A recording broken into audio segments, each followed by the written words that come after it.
色も柄も素材もバラバラで統一感のない生地たち。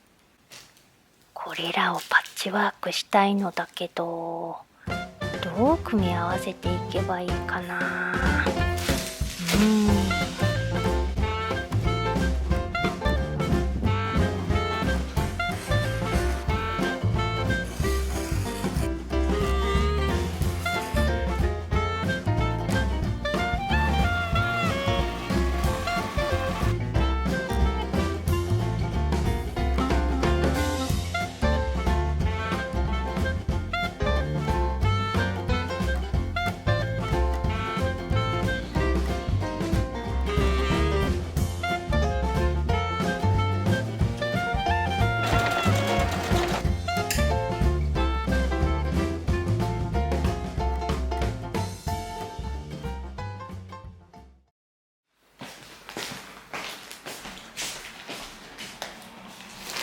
旅行や日本に一時帰国する時などに使う便利なバッグを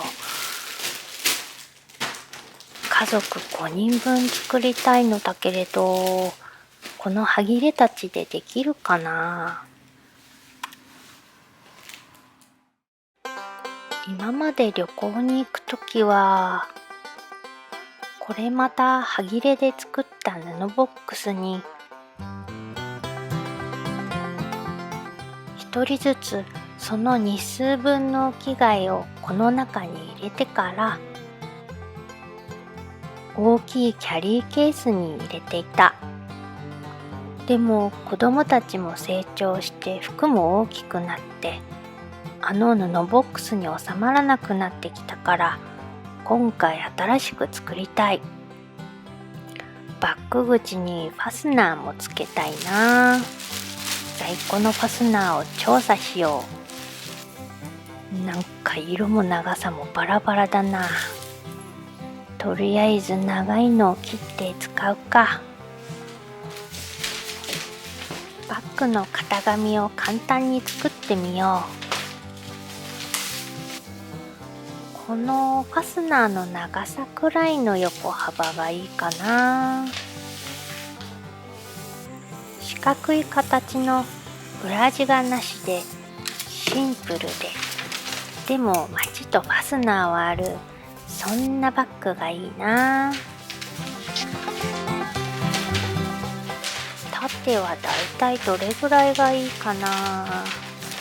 これぐらいの大きさで街はこれぐらい広がると便利かな。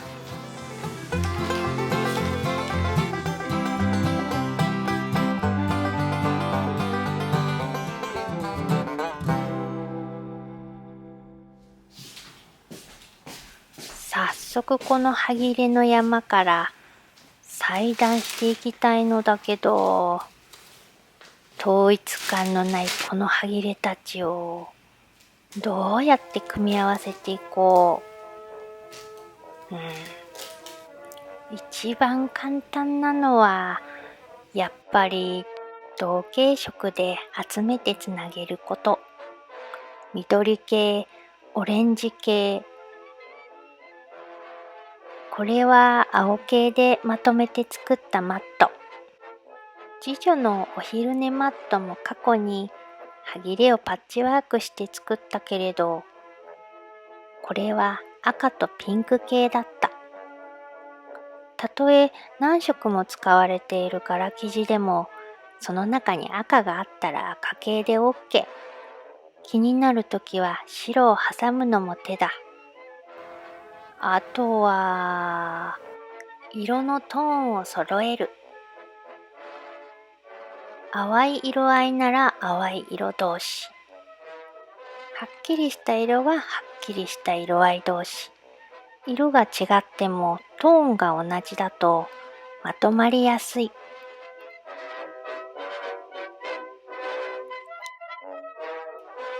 はっきりした色同士。淡い色同士。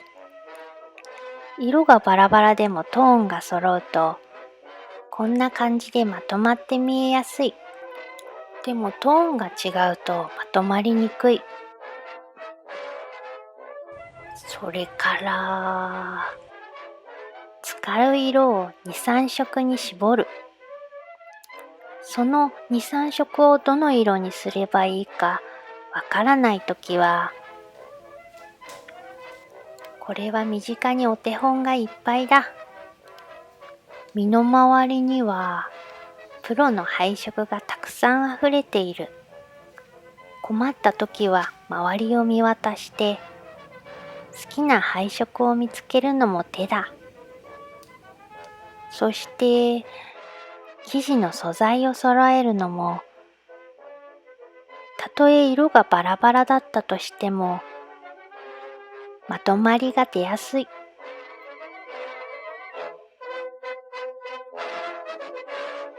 それでもまとまりがない。ダメだ。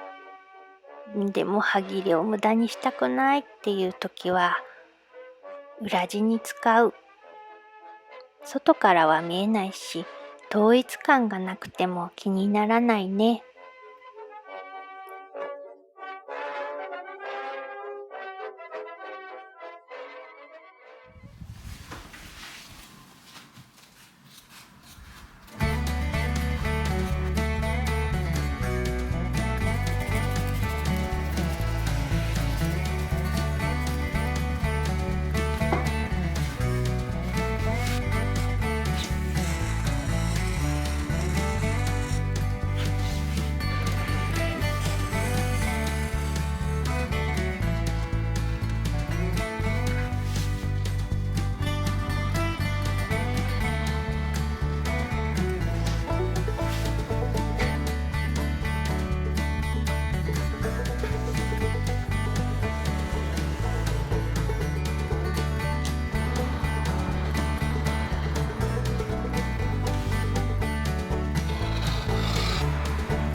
さあ、どんどんつなぎ合わせていこう。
今日は息子の誕生日のお祝いにシンプルなチョコケーキを作ろう。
さあ、昨日の続きからどんどんパッチワークだ。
パラパラパラパッパ